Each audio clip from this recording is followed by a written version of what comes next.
Hey plant fam, come and build this mini terrarium with me because I found all of this extra growth in my IKEA terrarium today that needed to get chopped.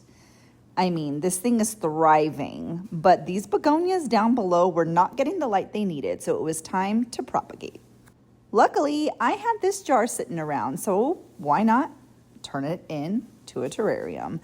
I got all my supplies out, and now let me take you through the steps that I learned that have been working for me.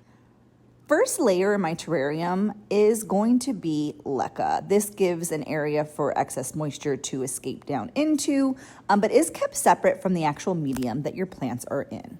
Now we just need to prevent the medium from going down into the leca. So I just used Vivor weed barrier. You can also use a wire mesh, whatever you have that's gonna keep those things separate.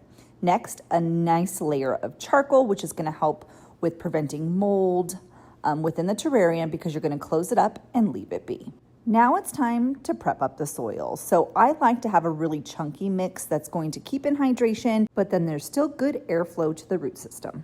For this, I use my chunky sphagnum mix with sphagnum moss ground, and I add in some extra large perlite that's going to give that aeration, as well as regular size perlite mixed in. I put just enough medium in order to pot up my plants, and that's it. This is pre-hydrated, but I will also add additional water at the end.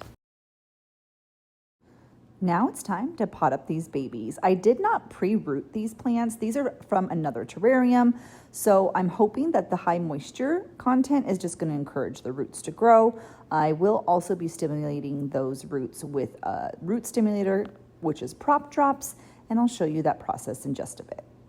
I did my best to cut down the propagation so that they fit within the container at a lower level because obviously these are going to grow quickly as I've seen in the other terrariums. So I don't want it to be too stuffed or overpacked, and I want to add a few different colors and textures to the terrarium because I just think this looks better. So now that everything's potted up, it's time to get it watered. As I said, I'm going to be using prop drops. This should encourage the roots to grow, and I'll just simply water over what I just planted. Pop the lid on and enjoy my brand new terrarium. If you have any questions, pop it in the comments. Otherwise, happy planting.